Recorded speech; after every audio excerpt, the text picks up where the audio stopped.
What if someone appeared at your door tomorrow, looked you directly in the eyes, and apologized for something terrible that was going to happen to you? Not warned you, not predicted it. Apologized, as if they had already caused it. We've all heard stories of people who claimed to see the future. Prophets, psychics, visionaries who supposedly glimpsed what was coming. But the cases you're about to hear are different. These aren't predictions. These are confessions for crimes that hadn't been committed yet. Apologies for tragedies that hadn't occurred. Expressions of guilt for disasters still days or weeks away. 10 documented accounts of people who traveled through time and came back apologizing for things that haven't happened yet.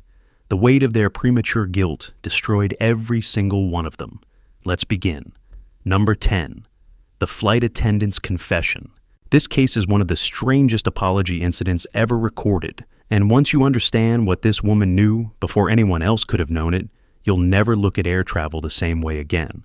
Imagine you're a passenger on a domestic flight from Denver to Chicago on a Tuesday afternoon in March of 1994. The weather is clear, the turbulence is minimal, and the flight attendant pushing the beverage cart down the aisle seems perfectly normal. She's professional, courteous, smiling as she hands out drinks and collects trash. Then she stops at your row. She looks at you with tears streaming down her face and whispers something that makes absolutely no sense. She says she's sorry. She's so sorry for what's going to happen to your family next Thursday. She doesn't explain further. She just moves on to the next row, still crying, still apologizing to passengers seemingly at random. That flight attendant was Margaret Chen, 31 years old, with 6 years of perfect service records and not a single complaint filed against her. After the flight landed, 14 passengers reported the bizarre apologies to the airline. Margaret was immediately placed on administrative leave pending psychological evaluation. During her evaluation, Margaret was calm but insistent. She explained that during a layover in Seattle 3 days earlier, she had experienced what she called a fold, a moment where time collapsed around her, and she lived through the next 3 weeks in what felt like seconds. She saw everything. Every news broadcast, every tragedy, every personal disaster that was coming for the passengers on that Tuesday flight. The airline dismissed her as mentally ill. Her coworkers thought she'd had some kind of breakdown, but Margaret had documented everything.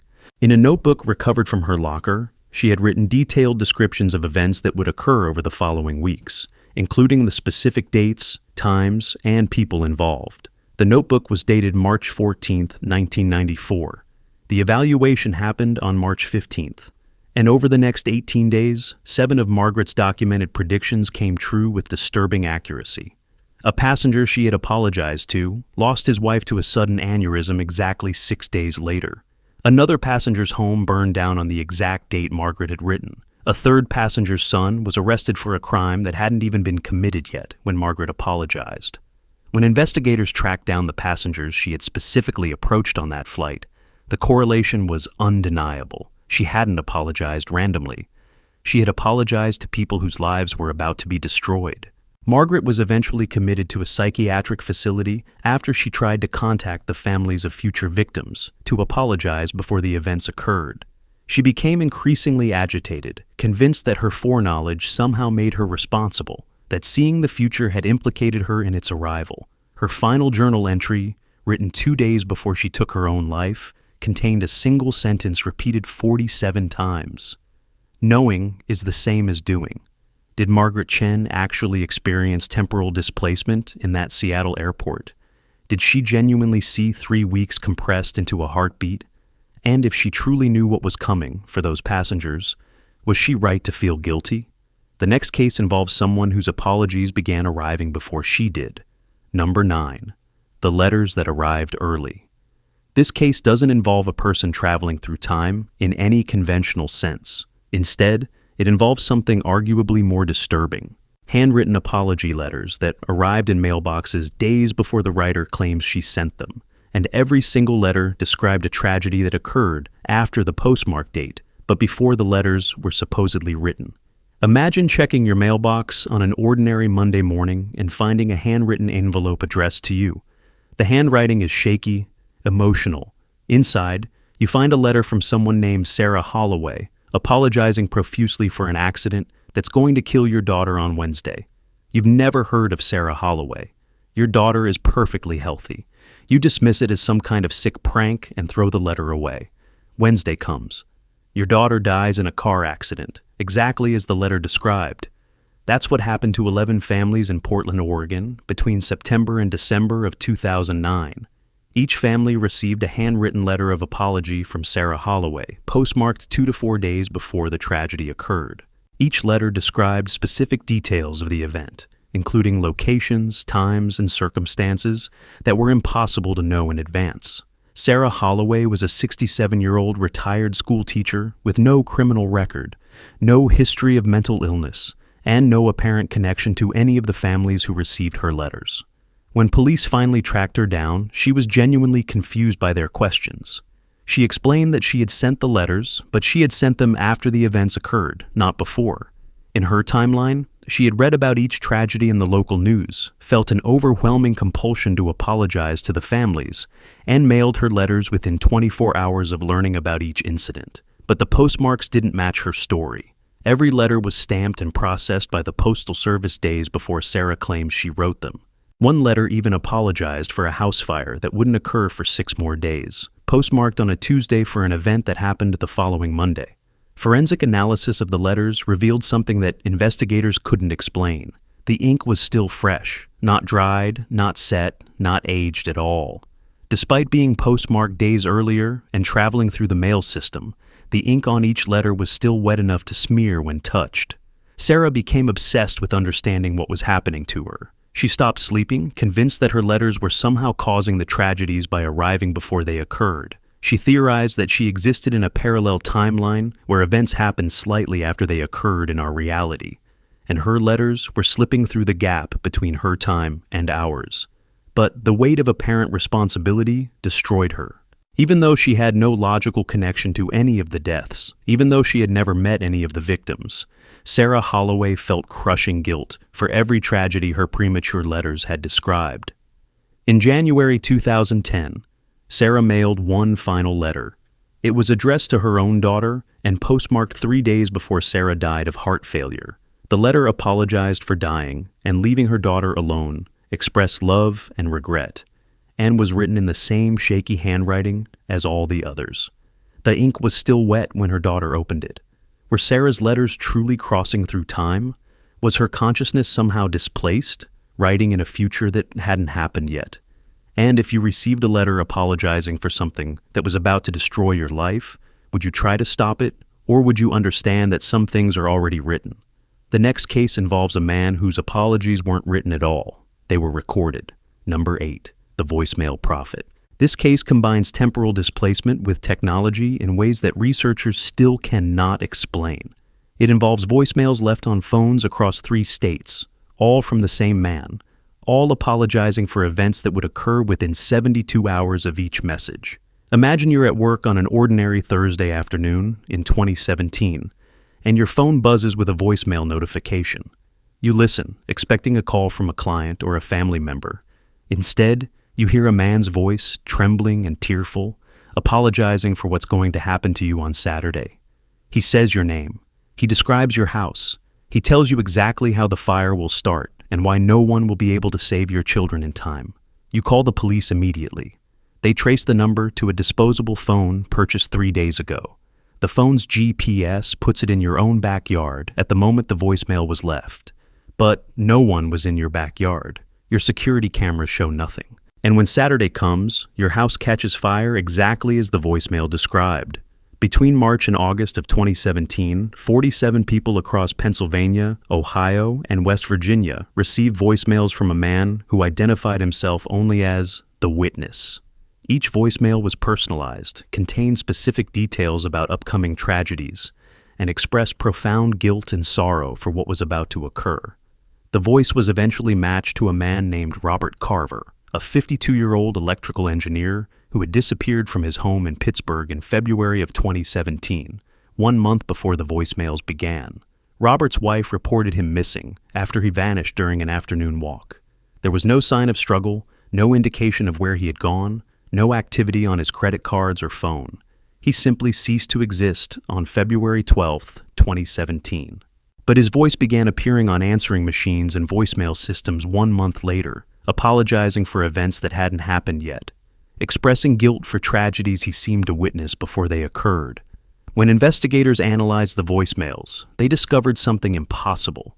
Robert's voice showed signs of aging between recordings. The first voicemails sounded like a man in his early 50s. By August, his voice sounded decades older, cracked and weakened, as if years had passed between each message. In September 2017, Robert Carver reappeared. He was found wandering on a highway in West Virginia, disoriented and emaciated, his hair completely white, his body aged far beyond the 7 months he had been missing. Medical examination estimated his biological age at approximately 80 years old. Robert had no memory of where he had been, but he had vivid, crushing memories of everything that was going to happen for the next 3 years. He described stock market fluctuations, political events, natural disasters, and personal tragedies affecting people he had never met, all with perfect accuracy. The guilt was overwhelming.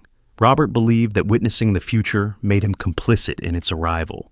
He had tried to warn people, tried to apologize for what was coming, but the warnings never seemed to prevent anything. The tragedies occurred exactly as he had seen them.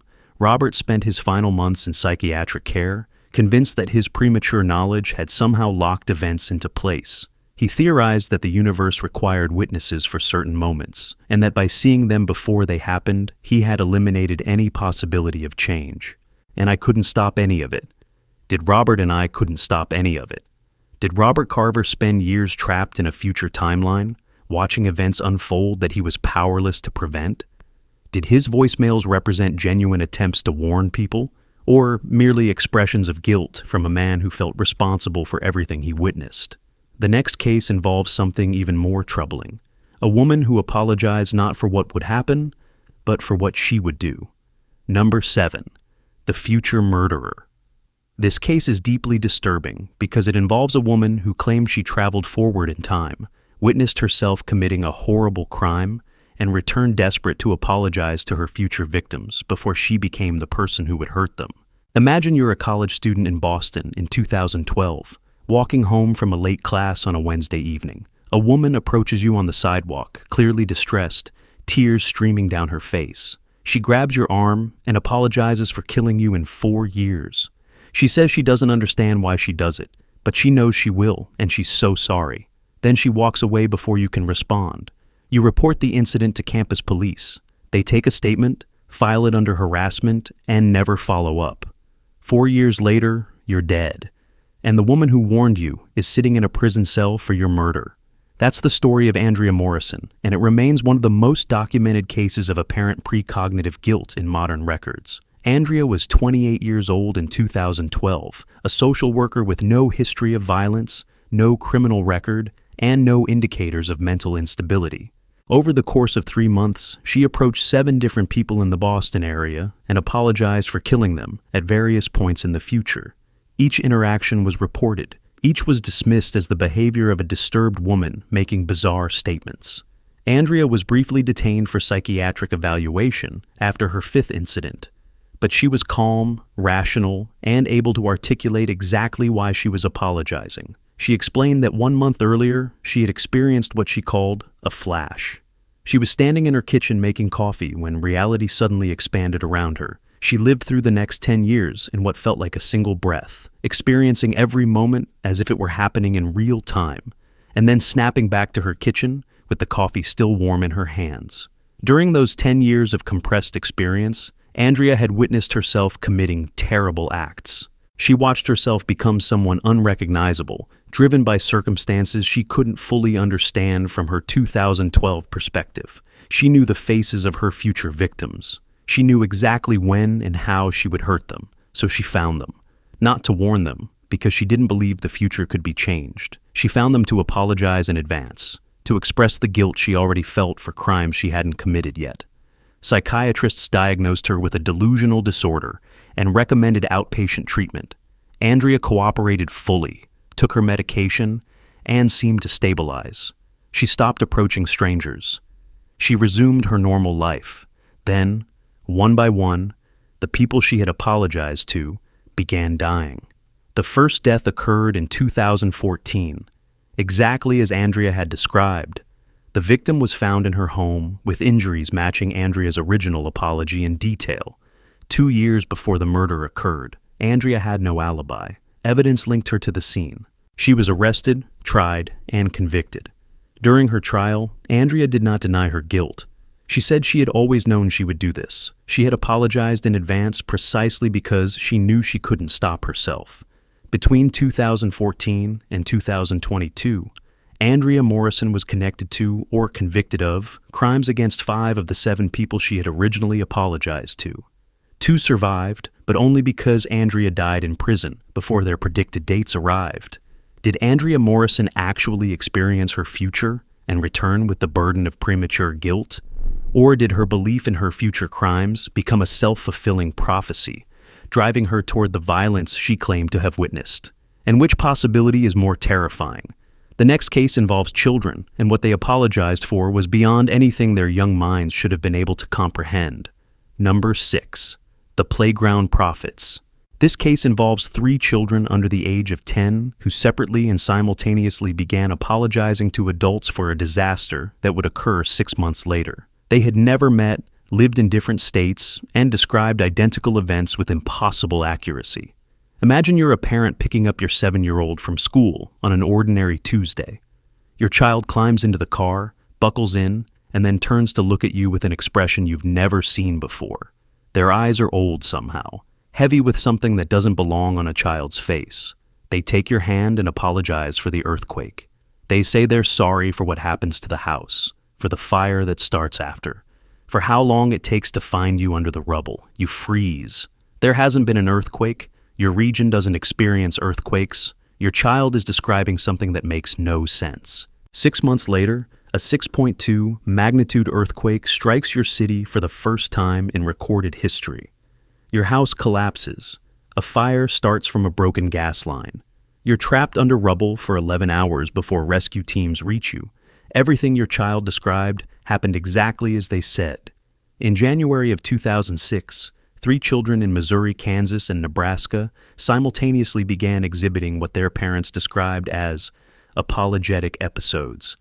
7-year-old Emma Walsh in Kansas City would stop mid-sentence and apologize to strangers for specific future events.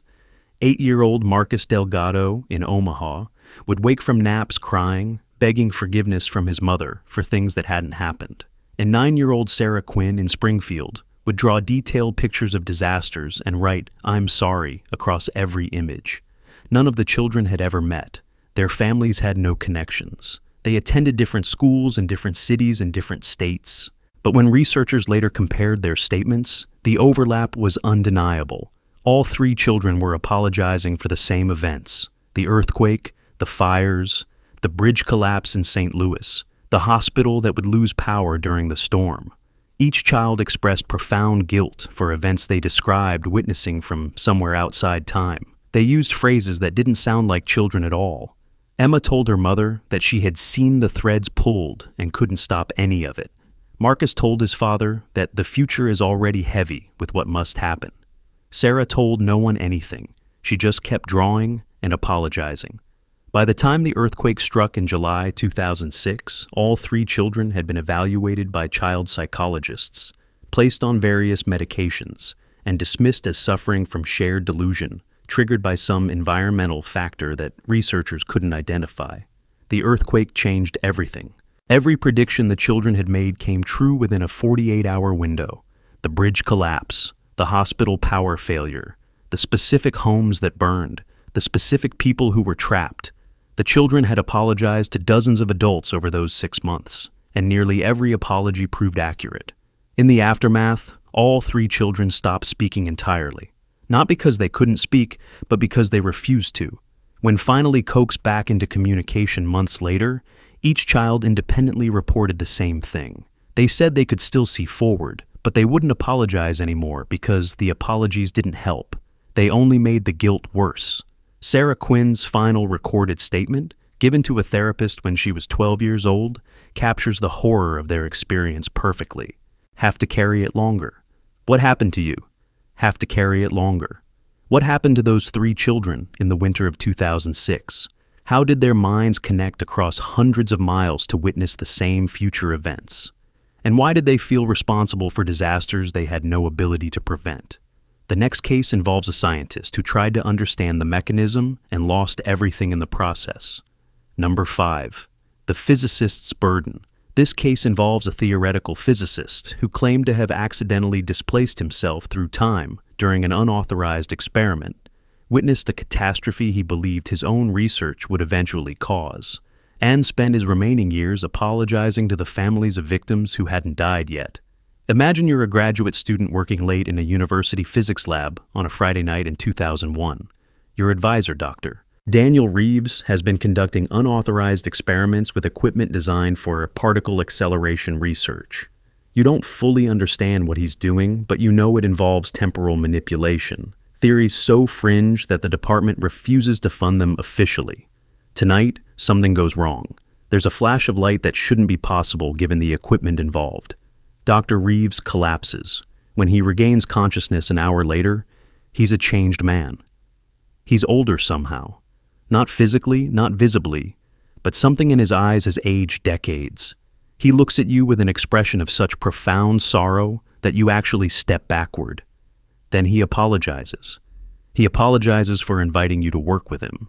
He apologizes for what his research will eventually do to the campus. He apologizes for your death, which he says will occur in 2019 during an accident in this very building. You leave the lab that night convinced your advisor has had some kind of psychotic break. You transfer to a different program, move to a different city, and try to forget the entire incident. In 2019, you receive news that an explosion occurred in the physics building where you used to work. 3 graduate students died. The explosion was caused by an experiment involving particle acceleration, exactly the kind of research Dr. Reeves had been conducting. Dr. Reeves had been warning people for 18 years, and no one had listened. Daniel Reeves was 42 years old when the 2001 incident occurred. According to his own accounts, documented extensively in journals recovered after his death, he experienced approximately 40 years of subjective time during the flash of light that lasted less than a second objectively.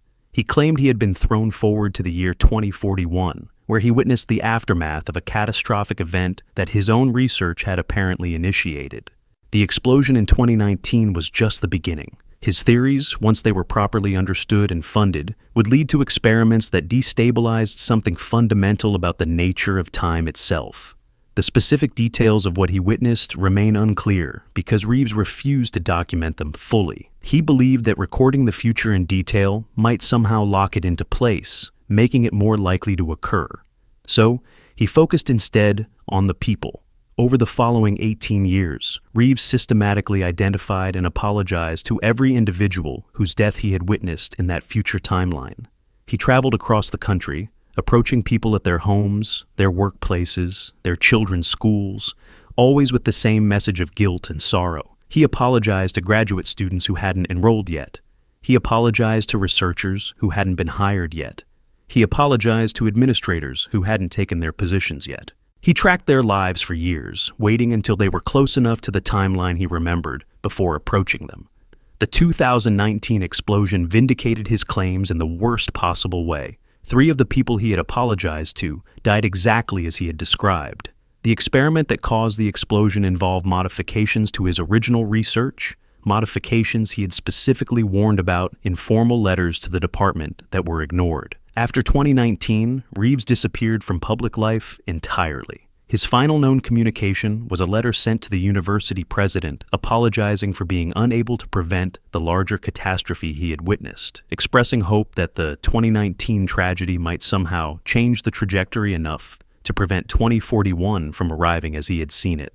Daniel Reeves was found dead in a cabin in Montana in 2023. The cause of death was listed as natural causes, but his body had aged in ways that didn't match his chronological years. At 64 years old, his organs showed deterioration consistent with someone well over 100. Did Reeves actually spend decades in a future timeline before snapping back to his own moment? Did he carry the cellular damage of those extra years inside a body that had only experienced 1 second objectively? The next case involves a woman who apologized for something that changed the life of everyone who heard it.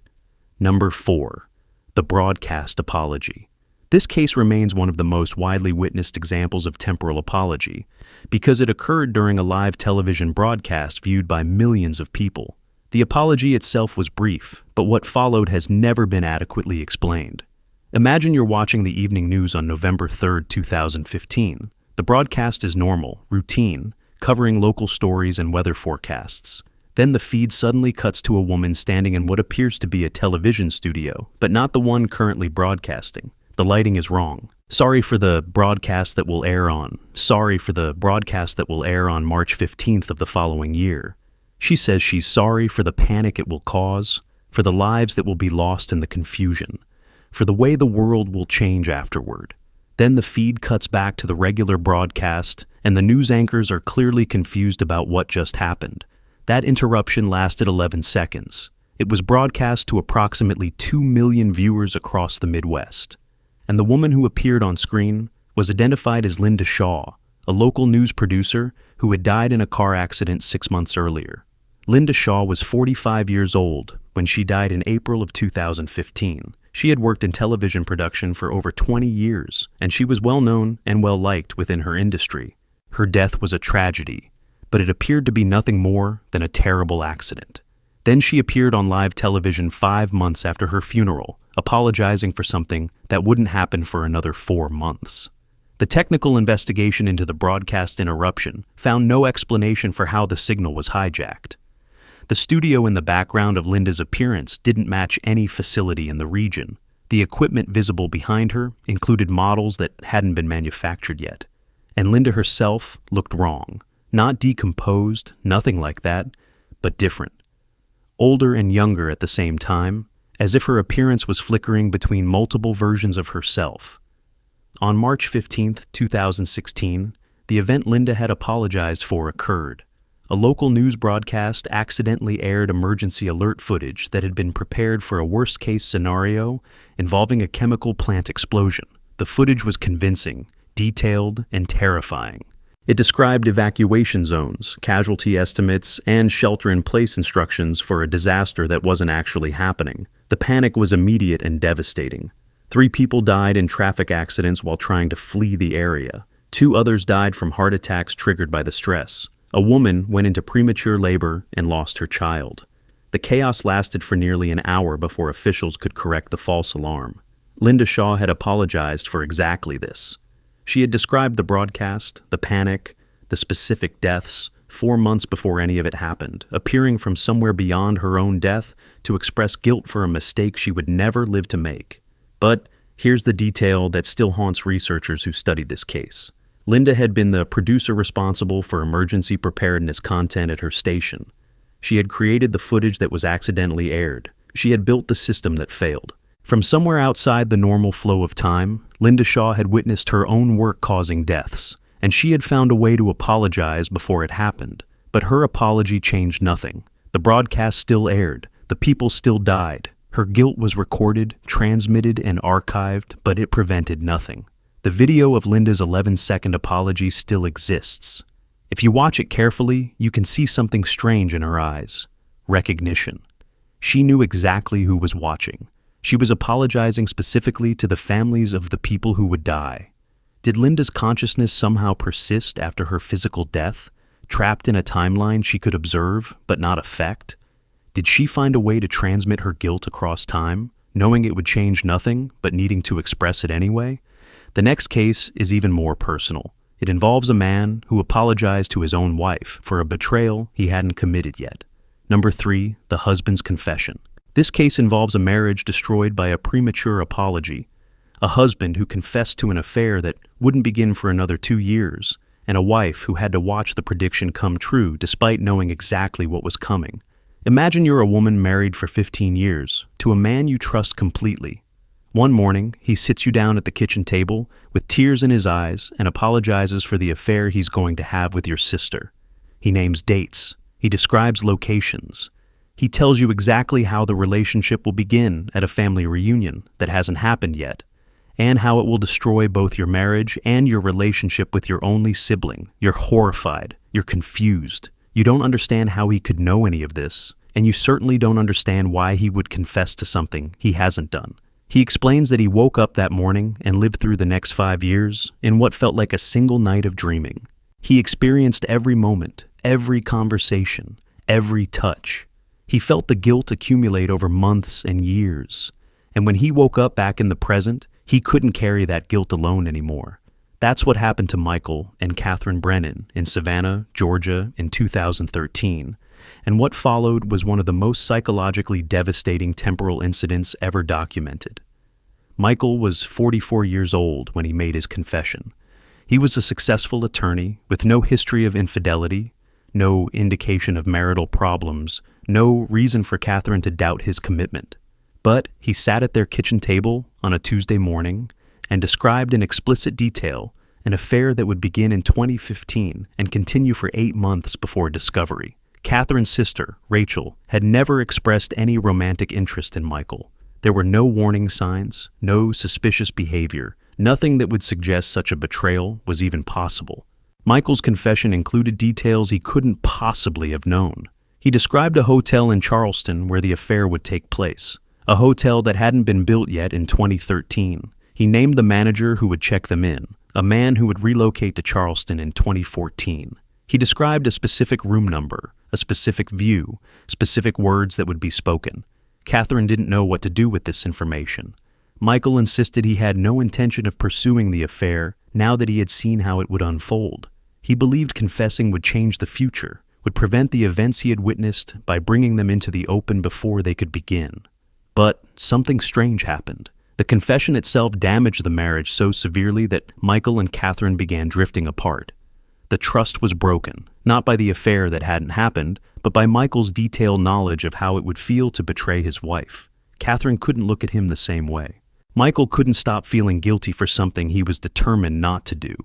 By 2015, their marriage existed in name only. They slept in separate rooms. They spoke rarely. And when Catherine's sister Rachel moved to Savannah following her divorce, the situation that Michael had described suddenly existed. A vulnerable sister, a disconnected husband, emotional proximity filling the void of a marriage already destroyed by foreknowledge. The affair began exactly as Michael had described. The hotel in Charleston had opened 6 months earlier. The manager's name was correct. The room number was correct. Everything unfolded precisely as Michael's premature apology had predicted. But here's what no one expected. Michael's experience didn't end with that 5-year flash in 2013. Throughout the affair, he continued receiving what he called updates, brief moments where he would suddenly know what was coming next, hours or days before it occurred. He experienced the discovery, the divorce, and the aftermath long before any of it actually happened. By the time his marriage officially ended in 2016, Michael had already apologized for the divorce proceedings, already expressed guilt for the custody arrangement, already confessed to words he would say in anger months later. He was living permanently ahead of himself, apologizing for a future that kept unfolding exactly as he had seen it, unable to change anything, despite knowing everything. Michael Brennan disappeared in 2018. His final letter to Catherine, left on her doorstep, apologized for something that still hasn't happened. The letter described events scheduled for 2027, events involving their adult children, events too specific and too terrible to dismiss. Catherine has spent the years since preparing for something she hopes will never come, armed with her ex-husband's detailed apology for a future he witnessed and could not prevent. Is Michael still alive somewhere, still seeing forward, still carrying guilt for events that haven't occurred? And what happens in 2027 that was terrible enough to drive him to write one final confession before vanishing completely? The next case involves the most documented evidence of temporal displacement ever recorded, and the apologies left behind fill 17 notebooks. Number 2. The Archivist. This case involves a university librarian who claims she accidentally displaced herself through time during a routine cataloging session, spent what felt like decades witnessing future events, and returned to the present with an obsessive compulsion to document and apologize for everything she had seen. Imagine you're a graduate student doing research in a university library's rare books collection. The librarian who assists you is helpful, but strange. She seems to know exactly what you're looking for before you ask. She hands you materials you haven't requested yet, And when she thinks you're not watching, she writes in notebooks constantly, filling page after page with what appears to be names, dates, and the words "I'm sorry," repeated thousands of times. That librarian was Elizabeth Chen, and she spent the last 7 years of her life apologizing for events that would occur long after her death. Elizabeth was 58 years old when the incident occurred in 2008. She was cataloging a collection of antique manuscripts when she experienced what she later described as a tear. Reality seemed to split open around her, and she was pulled through. She claimed she spent approximately 30 years in a future timeline, observing events from the year 2040 to roughly 2070, before snapping back to 2008 without any objective time having passed. Her body hadn't aged, her coffee was still warm, but her mind had lived through 3 decades of human history that hadn't happened yet. The guilt was immediate and crushing. Elizabeth had witnessed wars, disasters, pandemics, and personal tragedies affecting thousands of people she could now identify in the present. She knew their names before they were born. She knew their deaths before they occurred. She felt responsible for all of it, as if witnessing had made her complicit. Over the next 7 years, Elizabeth filled 17 notebooks with documentation of future events and apologies to the people who would be affected. Her methodology was precise and academic, reflecting her training as an archivist. She organized predictions by year, by category, by the severity of the event, and by the specific individuals who would suffer. She didn't try to prevent anything. She had seen enough to know that intervention was impossible. Events unfolded as they must, regardless of foreknowledge. Instead, she focused on documentation and apology, creating a record that she hoped would someday validate her experience while expressing the guilt that consumed her daily. Elizabeth died in 2015 from cancer that she had diagnosed herself 4 years before symptoms appeared. She knew exactly when and how she would die, and she spent her final months organizing her notebooks for the researchers who would eventually need to verify her claims. The first verifiable prediction in Elizabeth's notebooks came true in 2016, 1 year after her death. A specific earthquake in a specific location on a specific date, with specific casualty figures that matched official reports exactly. She had apologized to 17 families in that notebook entry. 14 of those families existed. All 14 lost relatives in the earthquake. Since 2016, Elizabeth's predictions have been verified at an astonishing rate. Estimate that over 300 of her specific predictions have now been confirmed, with thousands more still pending their predicted dates. But the apologies are what haunt everyone who studies her work. Elizabeth didn't just document events, she expressed personal, individual guilt for each tragedy. She wrote letters within her notebooks, addressed to people who wouldn't be born for decades, apologizing for the pain she had witnessed them endure. One entry, dated 2011, contains an apology to a child who wouldn't be born until 2025 for the loss of his father in 2045. Elizabeth knew the father's name, the child's name, the circumstances of the death, and exactly how the boy would process his grief over the following years. She apologized for all of it, as if she had caused it merely by seeing it. Elizabeth Chen's notebooks remain in private custody, studied by a small group of researchers who have dedicated their careers to verification. They estimate that her predictions extend to approximately 2070, covering over 50 years of human history that hasn't occurred yet. Somewhere in those notebooks, there may be apologies addressed to you, for events you haven't experienced yet, for losses you haven't suffered yet, for a future that one woman witnessed in its entirety and could do nothing to change.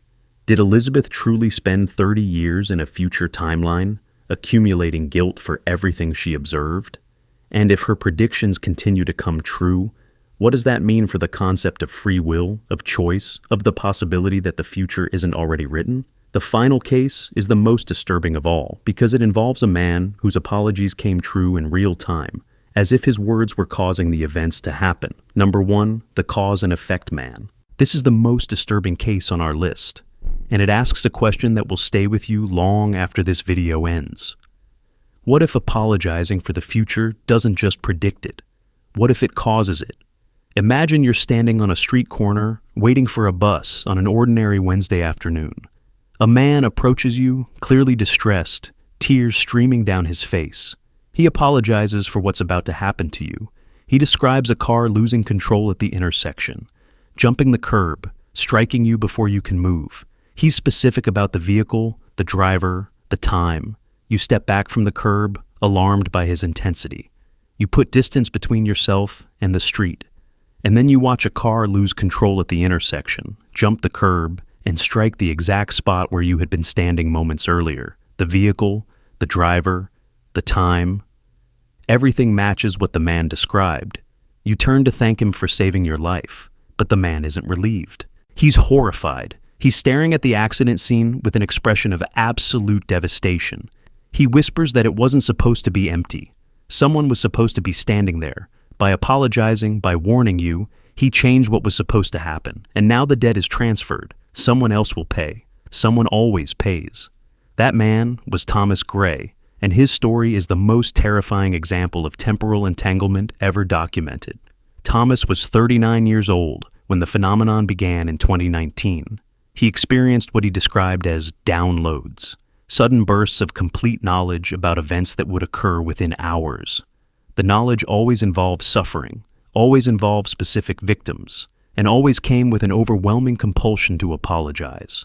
The first few times Thomas apologized, he saved lives. He warned people about accidents, attacks, and medical emergencies before they occurred. People stepped out of harm's way. People sought treatment before symptoms appeared. Thomas felt like a hero. Then he noticed the pattern. Every time he successfully warned someone, someone else suffered instead. The total amount of tragedy remained constant. The specific victims changed, but the debt was always paid. A man he warned about a heart attack survived, but his wife died of an aneurysm that night. A woman he warned about a mugging avoided it, but her brother was stabbed in an unrelated incident hours later. Thomas began to believe that his apologies weren't predictions at all. They were transfers. By speaking the future aloud, by apologizing for it, he was shifting the burden from one person to another. The suffering was fixed, inevitable, locked into place. Only the target could change. He stopped warning people. He stopped apologizing out loud. But the downloads continued. He knew exactly who would suffer and when, and he couldn't share the information without making it worse. Then something changed. In 2022, Thomas began apologizing for events that didn't involve transfers. He apologized to people for things that would happen to them, regardless of whether he spoke or remained silent. Natural deaths, distant disasters, inevitable outcomes that no warning could affect. But these apologies felt different. They didn't shift the burden to others. They seemed to lock the original fate in place, removing any possibility of change. Before Thomas apologized, the future appeared flexible, uncertain, subject to the random chaos of existence. After he apologized, it became fixed, inevitable, certain. His words weren't predicting the future, they were writing it. Thomas documented this phenomenon extensively in journals that were recovered after his disappearance in 2024. He theorized that consciousness itself played a role in shaping reality, that observing the future changed it, that speaking it aloud collapsed probability into certainty. His apologies were acts of creation disguised as expressions of guilt. In his final documented entry, Thomas wrote about one last download. He saw something massive, something affecting millions of people, something scheduled for a date he wouldn't name. He saw himself apologizing for it, and he saw that his apology would make it certain. So, he made a choice. He would carry the knowledge without speaking it. He would endure the guilt of foreknowledge without expressing it. He would become the silent witness, holding the future inside himself rather than releasing it into reality. Thomas Gray disappeared 3 days after writing that entry. No body has been found. No additional contact has been made. But his final words suggest he believed silence was the only way to preserve possibility, to keep the future fluid rather than fixed.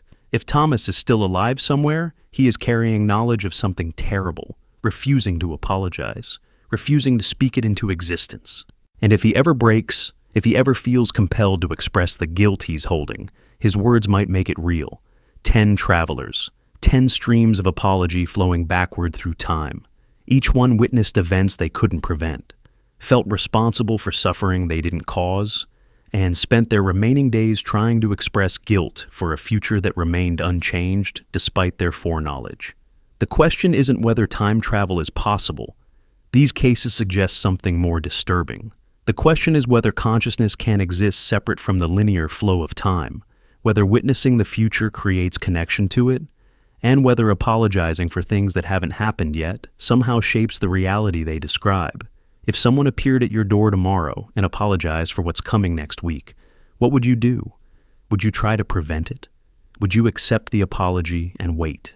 Or would you understand that some things are already written, and the best we can do is carry the weight of knowing together? Sleep well, and if you hear an apology you don't understand, remember that time isn't always flowing in the direction we assume.